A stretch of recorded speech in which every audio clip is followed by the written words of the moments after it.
We're ready to begin. I'll just start with introducing ourselves. So I'm joined today by Charles Boyle, who's our Director of Legal Services at Nautilus International. I'm Martin Graham, Director of Organising, and we're going to take you through this yacht crew webinar on the legal and professional protections and some advice that's offered by Nautilus International to members of ours in terms of support that might be needed. Nautilus International, we are a independent global trade union for maritime professionals, founded in 1857. We're a founding partner of the Nautilus Federation, which is a network of more than 20 like-minded trade unions from around the world.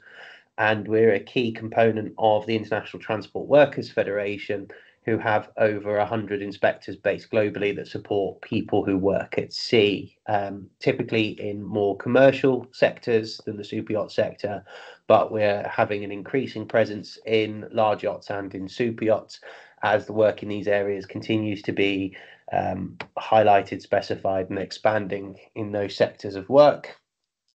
What we offer specifically in terms of services for the members that we represent in the super yacht sector is representation, ability for our organising team, and we're joined today by Laura, who is a member of our organising team, who some of you may have spoken with before if you are members attending this, to support you in any issues that you have in the workplace and be able to guide you through, offer you advice and assistance and support as might be required.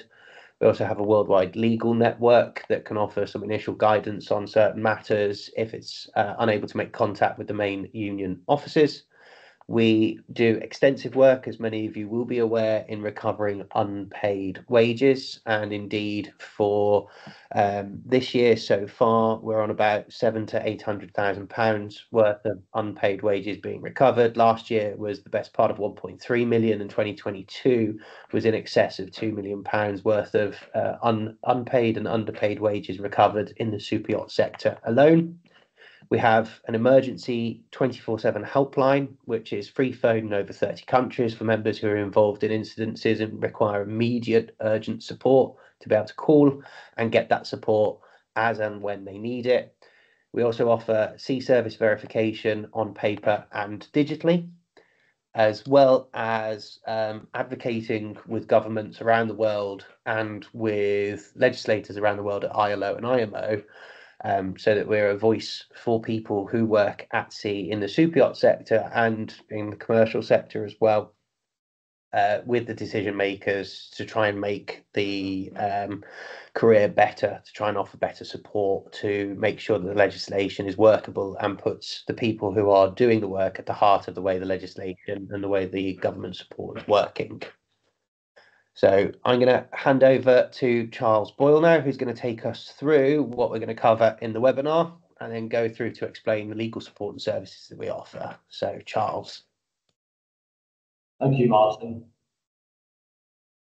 So the legal benefits that Nautilus have, for members in general, and which also apply to the yacht sector, are quite enviable, really. I mean, this seminar is headed Legal and Professional Protection. So I think that can be broken down into about two sections. One, the legal benefits relate both to employment cases. So Nautilus will support members' employment issues like unpaid wages, unfair dismissal, wrongful dismissal, breach of contract, bullying and harassment issues, all this, discrimination, all these sorts of issues come up in the yacht sector quite regularly. The other part of legal there is the personal injury claims. Now, what I've noticed recently is that there is an increasing reliance within the yacht sector on our personal injury claim service. Now, that differs with the usual run-of-the-mill personal injury claims that we deal with in the UK, because of the sort of extraterritorial nature of yachting, going between all sorts of different jurisdictions and very, very little of any connection with the UK, we find that we have to outsource those personal injury claims to places like Guernsey, Malta, etc. So, you know, America, different parts of the world, in fact. And so these are quite expensive. They're not no win, no fee. So this is a really valuable service that we offer within the yacht sector. If you look at that heading, when we get to the professional protection part, then that's really about protecting your right to work within the yacht sector in terms of certification. So Rule 6 of the Union Rules and Regulation 2 set out all these issues. So, for instance, if you get into maritime, if you get involved in a maritime incident like a collision, yacht sinking, anything like this, then Nautilus will offer you basically a legal defence support. Now that entails ensuring that you have representation if you're to be interviewed by any authorities like the maritime authorities, safety investigators. So, I mean, the equivalent in the UK would be the MCA for maritime authorities and the MEIB for safety investigations. We know that all could even be the police. So those official interviews, we would make sure that you've got legal representation there to help you. It's more important in the MCA and police type interviews because the MEIB type interview is usually just an interview to find out the cause of the accident and make recommendations for the future. It's not to prosecute. But those former types of interviews are really, really serious, and it's very, very important that you know your rights and you take legal advice before you go into an interview like that, because it will nearly always be recorded, and the words that you say in there can be used in future proceedings against you. And once the jury's out of the bottle, then you can't put it back in. So it's good to take advice on, where to the extent of, what are the implications of what you say in those interviews.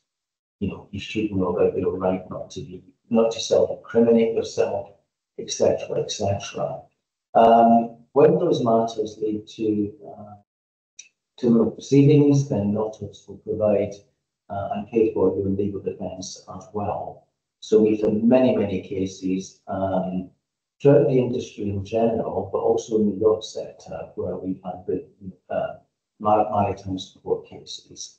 Now, the other aspect of professional protection is obviously we do this so that we try and help you to avoid having your certificate of competency revoked, cancelled, suspended, etc.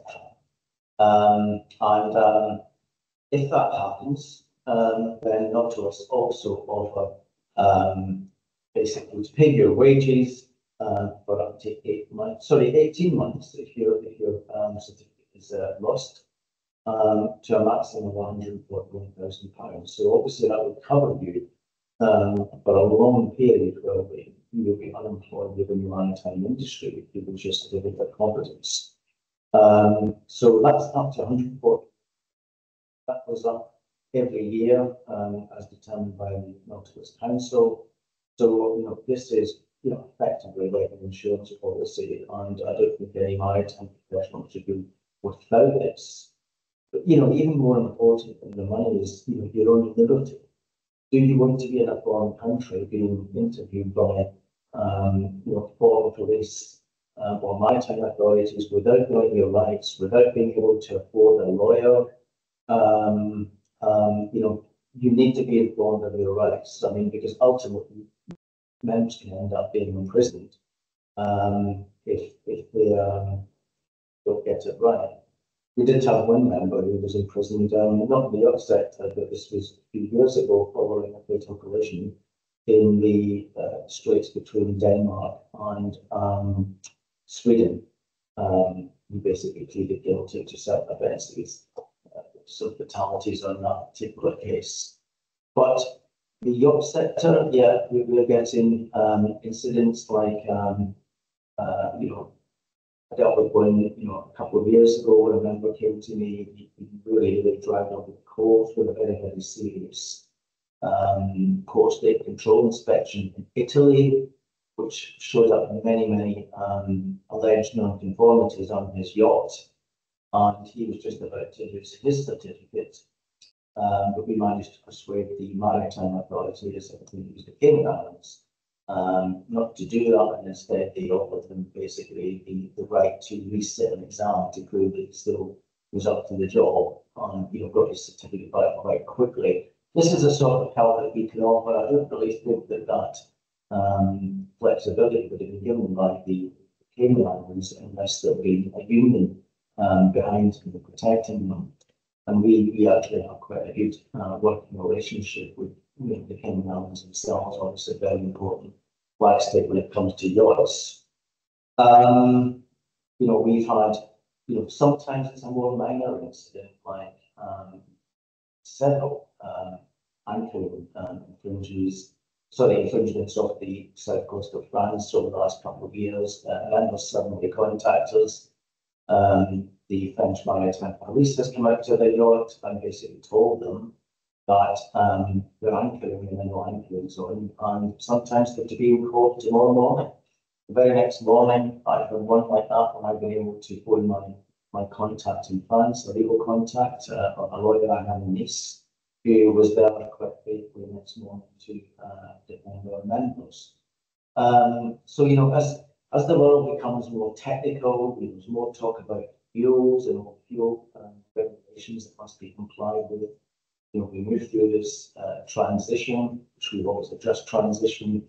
There's all sorts of scope for all sorts of defences coming up within your professional work, either as a navigator or an engineer in particular. So we can talk more about that later, but I shouldn't forget that one of the main objectives in supporting you during these interviews is to make sure that you get the benefit of the IMO, ILO's fair treatment guidelines in the event of seafarers being involved in a maritime accident. We make sure that you get those applied to. They have basic provisions in them, like some of them are quite obvious, but nevertheless still very important. The right to legal representation, the right to a translator if necessary, the right not to incriminate yourself, etc. Now, Nautilus was very instrumental in formulating those guidelines. So we don't just apply rules. I mean, when we talk about Nautilus's advocacy, we are involved in all the consultations that go on in terms of the processes that make up these rules, whether it's guidelines like that or the Maritime Labour Convention and its subsequent amendments at the ILO, or whether it's implementation through the UK and the Red Ensign Group, very much involved in all that. So those are maritime incidents. We also see in the yacht sector, particularly during COVID, there was lots of redundancy issues. During the pandemic, yachts just weren't going anywhere. So we had to deal with people losing their jobs and the consequences of that, and that falls within our employment protection sphere. Bullying, harassment, and discrimination. Yeah, we've seen it all. Again, I would say increasing within the yacht sector, we're getting members contacting us about being bullied and harassed on board. Non-payment of wages, quite a notorious tag there, because you will see in the press that Nautilus is involved in recovering monies through various scenarios. I was looking at these this morning. Before the pandemic, before the Russian sanctions, we were involved in some large yacht arrests in foreign countries. I think there was one in Malta. I think it was the Pure One, or a big yacht like that, where we had about 30 members on board. We arrested them, got the members their money back. It's become even more important more recently, again because of the pandemic, and then of course sort of closely followed on the heels by the Russian sanctions. So basically, the Russian sanctions implemented by various countries and regions like the EU, the UK, and the United States have made it illegal for designated persons to make payments towards the servicing of their yachts, or for anyone involved in this chain to make payments for the servicing of yachts which have close connections with Russia, which might be the flag state, or it could be the yachts owned by an oligarch or visits Russia a lot. We have some very big cases going on this front at the moment. But Nautilus, these members would really be stuck without any help by Nautilus. For instance, got the Alpha Nero, which is in Antigua at the moment. We remember the road over $2 million on that one, and we helped them by enforcing the maritime lien. Now the state that's got to, most of this in the public domain, so I don't mind telling you a bit about it, is that we got a judgment in December from the High Court in Antigua for the award of, I think, roughly $1.2 million for our members. There were some unsuccessful parts in the proceedings because the court ruled that double pay wasn't recoverable. This is something that we say the members have been promised, but continuing to work without payment because of the sanctions. So we've appealed that aspect to the Court of Appeal in Antigua, and we know that the monies that have been recovered will be enough to, the monies that have been secured in court will be enough to pay all of those outstanding arrears, which comes to well over $2 million if the appeal is successful. But even if the appeal is not successful, there's going to be a distribution hearing on the 18th of September, a few days from now, where the court will decide about the distribution of monies for our members in respect of the successful part of the December judgment, and that comes over $1 million. So we're looking forward to that, and that'll hopefully be going to be really slowly for us. I don't personally get involved in pensions and superannuation. Maybe I'll be the Derek Martin speaks to you about that later.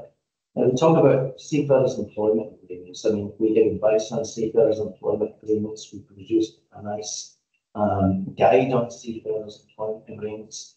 But before the NLC, there was no widely ratified pension which gave the right to a universal application of seafarers' employment agreements being issued. It just depended on whether a flag state has signed up to that particular relevant convention or not. But as we know, the NLC consolidates all previous ILO conventions, and this is one of the most important aspects of the NLC, that you should absolutely make sure that you're getting your seafarers' employment agreement before you sign up for employment, so that you get time to check it. And if there's anything you don't like in there, contact Nautilus for help. But effectively, the seafarers' employment agreement is such an important document because it effectively replicates your NLC rights, meaning that you can enforce it contractually, not just have to rely on, for instance, the flag state's statutory NLC laws. It gives you an extra string to your bow, as it were, and contains important information about your wages, your repatriation destination, repatriation rights, sick pay entitlements, and holiday, etc. So that's a flavour of the type of work we are doing, and I think not really want to. So again, I think we spoke about Rule 6 and Regulation 2. So if you look at the most of the rules, you see that Rule 6 talks about official inquiries. That's the rule that sets out your right to legal representation if you to attend an official inquiry. Regulation 2 sets out the relevant amounts in terms of the monies that we will spend on, paying your wages effectively. Certificate was cancelled, so that's updated every year as the amount changes. As I said, it's up to £141,000 at the moment, or 18 months of your salary. Legal costs subject to council approval. So in all cases, I mean, the rules state, as you would expect, that legal coverage that Nautilus provides is subject to council approval. That's effectively exercised or delegated to the relevant employees. Effectively, I will make a lot of decisions on that in constant consultation with our yacht team, headed up by Derek Bowman. I mean, of course, you would expect us to spend money on, unmerited cases. So we do have to make sure that legal cases have at least a 51% chance of success, across the court, etc. So these are the due diligence checks for the union effectively, so that we're spending our money wisely. The rules themselves actually are basically amplified by a set of conditions called the council approved conditions for access to legal benefits, which sets out the conditions that must be met, for legal support to be granted. But most cases meet these criteria.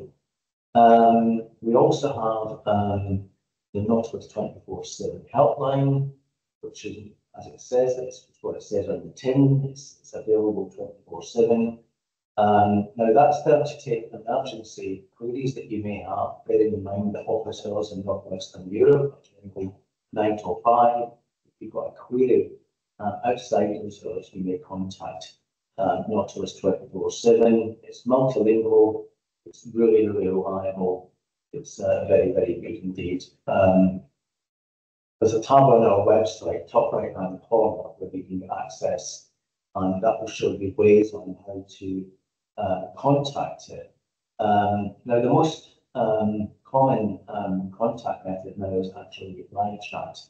That's probably got 80% of people who contact it do so through live chat. However, the option that is there, as Martin said, to call it up. There's many free phone helplines, and even if you're not in a free phone country, just give them a quick call and give them your number, and they will call you back. So it shouldn't cost you anything at all. The live chat will be an instant response.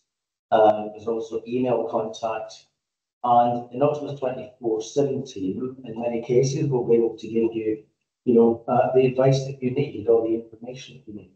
There'll be more detailed cases where they need to refer it to the appropriate person within Nautilus.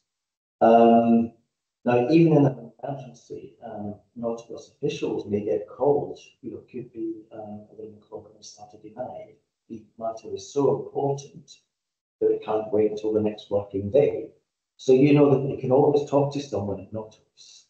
None of this, annoying sort of tips that you have to go through when you call up many public authorities these days, like banks and HMRC. You can get someone to speak to at any time, 365, 24/7, even if it's at midnight. And I know that Derek Burnley is very keen on that facility. But he heads up your team, and I know that Derek has to take the brunt of some of those calls, and they often come through to me to give more detailed advice. Now, connected with Nautilus 24/7 is something that we call JSON, which is the Joint Assistance and Support Network. Now, what that is it comes through the Nautilus Federation.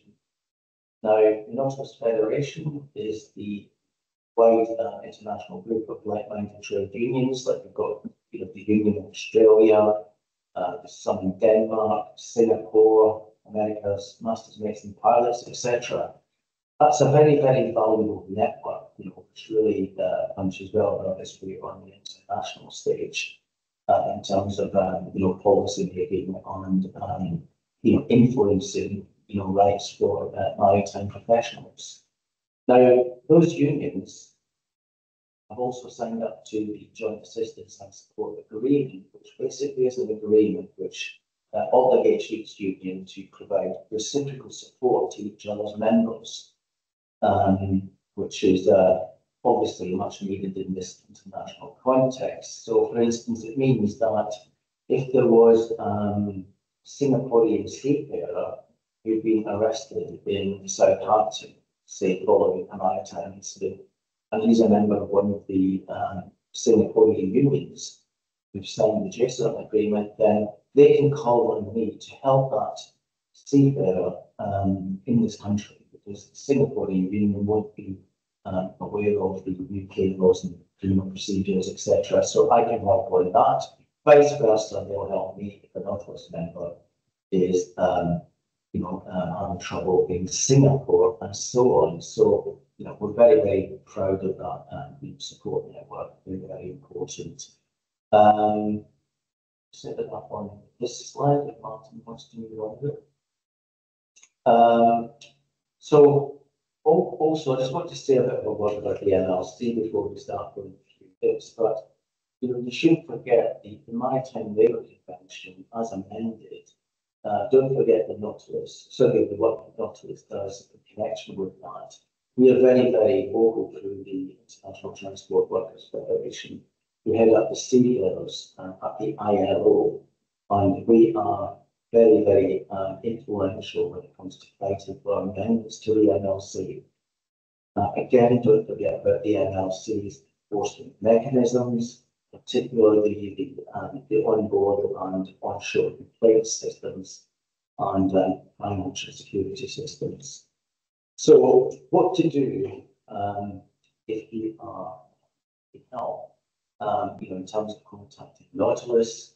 Well, if you're going to be involved in fire, then it's very, very important to contact Nautilus first, because we can give you some initial advice and put you in touch with a lawyer in the appropriate jurisdiction.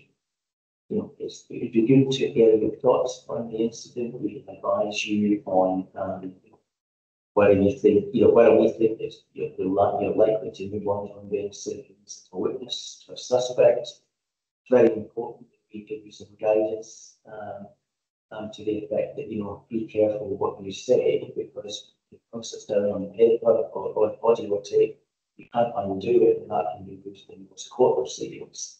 We need to advise you on your right to silence. What you need to check up in your particular jurisdiction is whether the right to silence is absolute or qualified. It used to be an absolute right to silence in England, but it's no longer the case. It's now a qualified right to silence. I'm sure you've all seen it on TV programs when someone's cautioned. They're usually told that there's something that they don't say during the interview, but later try and rely on in court. Then the fact that they didn't answer during the interview may be held against them. The implication being that we've had time to make up a nice story in the interim period. So you need to know about these things, and lots of them are, again, the basic guidelines that set out in the treatment guidelines, which I think unifies the most important criminal safety, criminal procedure safeguards which exist in most democratic countries. In terms of subject to that, subject to taking advice from Nautilus, then cooperate with the authorities. In many cases where it's a crime not to cooperate with the authorities. So you're almost certainly going to have to cooperate with it at some point. You don't have to answer the question instantly. Don't be scared to say, excuse me, I'd like time to call my union, or I'd like time, to explore some legal advice before I'm interviewed. Be careful that you know who you're talking to. Ask them to show ID. Ask them what the purpose of the interview is. For instance, are they a P&I representative? Are they a police officer? Are they from the Maritime Authority, etc. Just know who you're talking to, find out what the purpose of the interview is, then call Nautilus. Again, be prepared to take time out for an interview. In many cases, when you are being interviewed, you're not actually under arrest. You're not going to be under arrest if you're only a witness, that's for sure. But be careful that what you say may bring you into the scope of being a suspect rather than a witness. Don't be frightened to say, this is all a bit heavy for me. I mean, I've dealt with so many people at Nautilus. I've been here for about 17 years, and I know how psychologically upset they are after incidents. I've seen many grown men in tears when they come to me, they go to court. They seem to break down quite a number of times. So, you're to be interviewed soon after a serious incident. You're going to be in shock. You're not going to give the best account of yourself. Don't be frightened to say that you need time out. Take some advice. So, again, be prepared to seek independent legal advice and technical support. Now, that word independent, that's important because many cases will arise when the ship owner will offer you representation through the P&I Club. Now, we don't have any problem with that per se, but Rule 6 even refers to other parties paying your legal fee. But that's so long as there's no conflict of interest. So, for instance, if the lawyer that the ship owner is offering you is being paid by the ship owner, the P&I Club, then they're not going to bite the hand that feeds them. They're probably going to be more mindful of the ship owner's legal interests than your own. So, for instance, if we get to what's called a cutthroat defence situation, where ship owner's being blamed and seafarers being blamed, but we get to the case where the ship owner's blaming the master and the master's blaming the ship owner, then of course you'd have a massive conflict of interest and you'd absolutely need independent legal advice in a situation like that, and that's where a Nautilus. Again, don't be prepared to ask the official to interview you again for purposes what the powers are, to hopefully provide you with a copy of the powers, or at least a place where you can find them. So, for instance, police officers in the UK are all bound by the code under the Police and Criminal Evidence Act 1984 when it comes to interviewing suspects online to do with general criminal situations. Those sorts of provisions should apply under the maritime crime as well. And again, if you find that you are being suspected or a suspect involved in a criminal act, you absolutely must seek legal advice, again, from Nautilus, and we will help you with that practice. The old saying, don't try and close the barn door after the horse is bolted. We've seen that before. Members come to us, maybe said things that we wish they'd spoken to us about before we said it. Come to Nautilus straight away for the best possible outcome. Martin, do you have any more slides you need to go through? So in there, obviously, how to contact Nautilus. There's, as I said, there's references during the in-hours, Northwestern Europe, basically, bearing in mind we also have an office in the Netherlands. That's the office number there. That's under the context tab. So the contacts tab in the Nautilus website, and then we have the out of hours information there. Go onto the Nautilus website again and go to the Nautilus 24/7 tab, and for the ways of contacting Nautilus 24/7. So I hope that's been of some help to you. Let's see if I've made any notes earlier, things that I haven't actually mentioned here. I think we are covering some stuff about the worldwide legal network, etc. And I'll wait until we come up, that particular slide comes up, and I'll tell you a bit about that. In terms of advocacy, though, Nautilus does a huge amount it has a huge amount of influence in changing laws for the benefit of maritime professionals, whether that's bolstering your rights when it comes to issues like fair treatment, or enhancing your rights under maritime labour conventions. So I'll let Martin go on to the next tab now.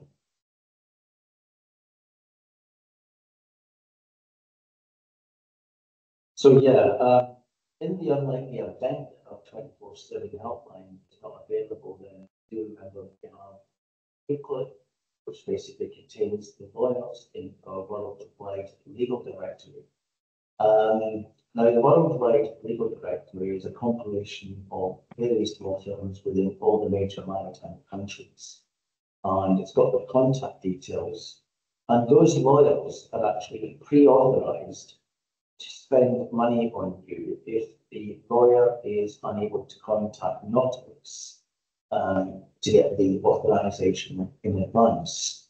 For instance, because it might be a Saturday afternoon and you've been involved in an incident in port, for instance. So the lawyer is entitled, in the first instance, to spend £3,300, any advice needs to go beyond that, and often will, then we need to contact me to get further organisation to spend more. I think you're unlikely to get a situation with the 24/7 helpline not working. So that's my advice is don't go straight to the Nautilus International Legal Directory. Come to Nautilus 24/7, and you're more likely to find your way to me quicker. Well, I've got lots of contacts I've used before, and if I don't have any contacts, I'm sure them I'll make inquiries to find out get what's reliable to support you. This slide here shows the coverage of the countries where those regulators are based.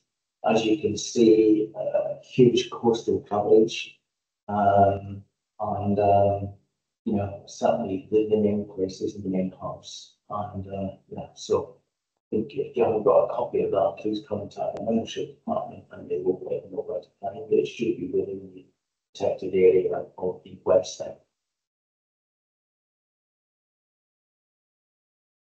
Thank you very much, Charles, for talking us through some key issues there with the professional protection and legal support that we're able to offer to Nautilus members, as well as some very good general advice as to what to do in the event of a maritime incident or situation in terms of protecting your own interests as a maritime professional to make sure you're not subject, or to try and remove the amount of risk that you have in being subject to the criminalisation.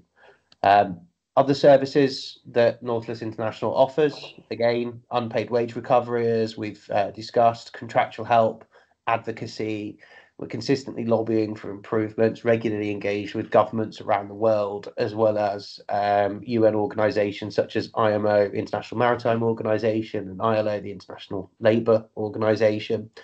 We work in partnership with charities and commercials to generate change. So that's working in terms of the Changing Tack Working Group and other working groups to try and deliver meaningful difference, especially to those that are in the super yacht sector that are subject to additional pressures and where the protections don't necessarily exist at the moment for employment rights. So we're trying to build wherever we can, generate support networks and generate some additional good levels of support across the industry so that you are looked after in the world of work and you can achieve the support that you need. Again, we have organisers that are available to support people going through issues in the workplace, give you advice and guidance on how to respond to that.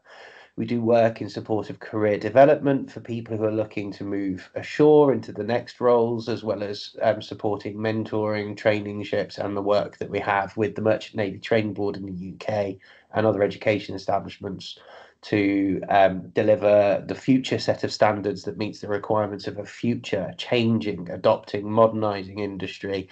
And of course, the sea service recording and verification that we offer both on paper and through our new digital sea service record programme. What I'm going to do now is hand it over for any questions for people. I know that some people joined after we'd managed to make a start on the webinar. The chat feature is open, as is the Q&A feature. I can see we have a number of questions that's come through to the Q&A already. Where I have, if you would also like to ask a question, you should be able to raise your hand, where I will then be able to activate your microphone and camera for you to come on screen to ask if you'd prefer to do it that way. But so far we have one question from Luke, who has asked, he's noticed there's no legal coverage in the East Adriatic. This region is a major cruising ground for yachts. Is this something that may come in the future? Charles.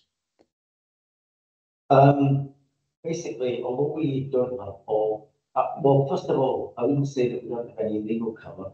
We will get legal cover when it's needed. For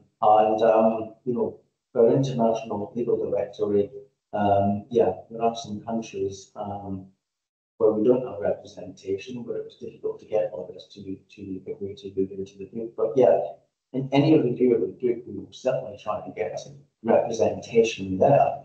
But again, the book is, I would say, the directory is secondary to the Nautilus 24/7 helpline. If you come through the 24/7 helpline and come to me, then I will get you a lawyer. In terms of the Adriatic cases, then I was going to give you details on which we've got time later, but again, we've arrested a yacht there called the Luminosity. I know that it's not a maritime incident, but just to show that we do have a legal presence there. In fact, this is the second time I've used this particular law that I've got on a big case. But yeah, we've got a Russian sanction-related arrest in Montenegro. So that might be the Western Adriatic. I'm not sure, but anyway, it's in the Balkan region. No, thank you for that, Charles. Yeah, as a key thing to remember is that worldwide legal network that we have is designed as almost a last resort if you can't get through to Nautilus, and we are very easy to get through to. We have fully staffed, attended 24/7, 365 days a year. So it is in the unlikely scenario that you absolutely cannot definitively get through to somebody to get the support that you need, that Worldwide Legal Network is there as an absolute last resort backup that's got pre-approval with certain legal representatives. It doesn't mean that we don't have and not capable of getting support in that area. We are capable and have had support around the world in many instances, but it just means that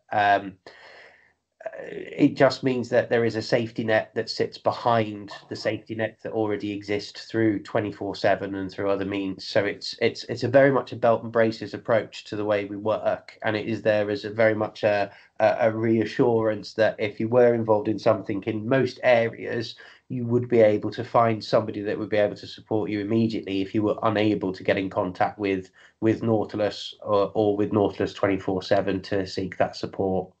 So yeah, and Luke absolutely understands that and has come back thanking you for the response, Charles.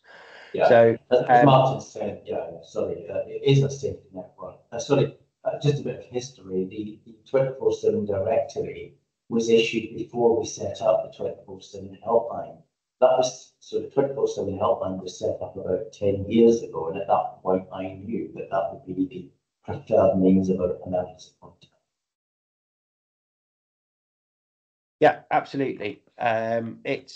It's strange how we've evolved as an organisation for very modern and immediate support, but we've still been able to retain some of the safety networks that we'd established historically, which have proven time and again to be important. So we don't wish to take opportunities and support networks away from being available, but we are always trying to enhance the ones that we have to make them very much fit for the modern world.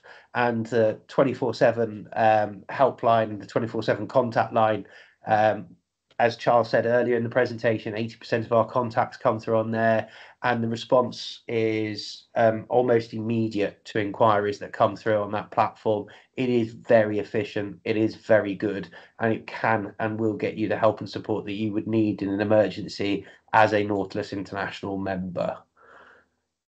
So are there any more questions? Would anybody like to come into the room to ask a question? If you would, you should be able to raise your hand, you should be able to type into the chat, or you should be able to also use the Q&A feature. So are there any more questions at this point about the protection that we offer, about what to do in an emergency? I see one has come through.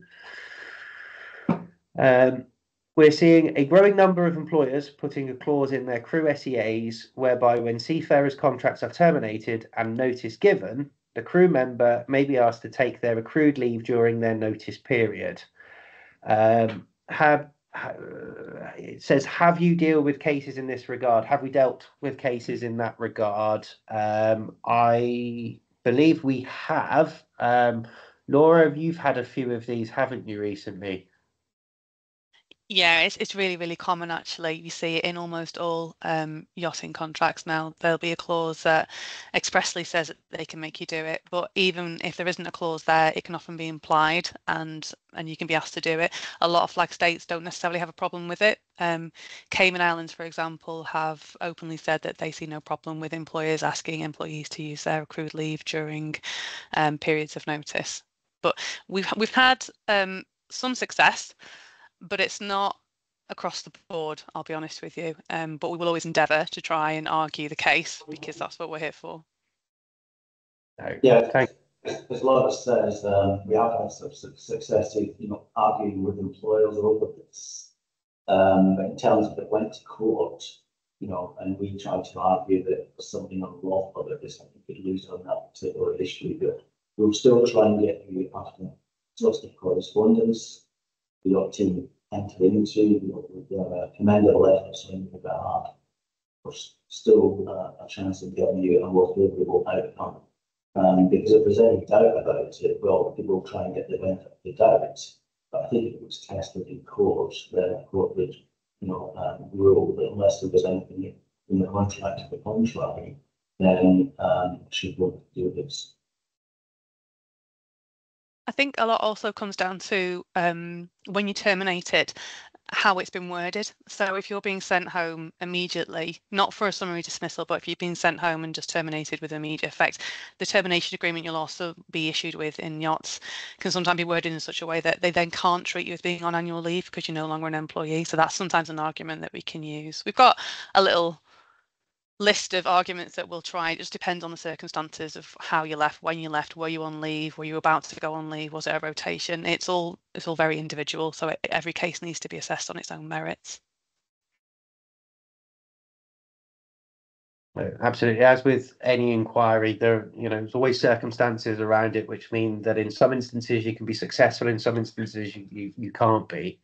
But it is always worth, if you're having questions surrounding any elements that are going through the contract or concerns that you've got, it is always worth asking for support as a Nautilus member, because it is something that we will usually have seen before and usually be able to help support and advise and guide to try and get the best possible outcome for those that we represent. Do we have any more questions? I'm just going to roll through chat and Q&A. I don't see anybody has put a hand up as yet if they wanted to come in.